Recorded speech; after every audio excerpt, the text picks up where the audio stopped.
first, I wanted to take a moment and talk about whatever we do in the future is based on the work that's been done in the past.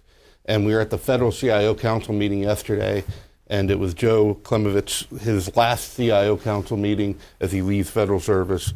40 years of federal 40 years of federal Incredible, service. yeah. Renee Wynn at NASA's moving on soon. I think that's Both been announced. have been on the show here. Yeah, and really what we do, even at a specific agency, when you look at the community as a whole, CIOs as a whole, as we share information, as one of us does something great and shares it, we can all, I'm already going to talk to Perrin and say, what did you do with neural networks? We can feed off each other. So a lot of what our capabilities are today are based off of the great work that our predecessors have across the IT community. We stand on the back of the giants, right? Yeah.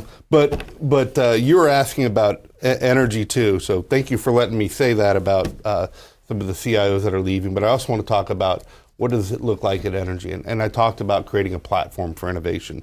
So I think in the next 2 to 5 years, because we'll have created that platform, we'll really allow our mission offices to really benefit from that.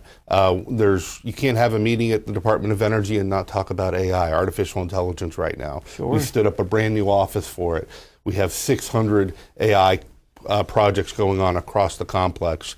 And by creating that platform, we will allow for new innovations, not just in AI, but across the board, which will really help impact the mission. So what do I see in the next 2 to 5 years? I see a lot of innovation, a lot of really smart people doing things that I can't even think about today.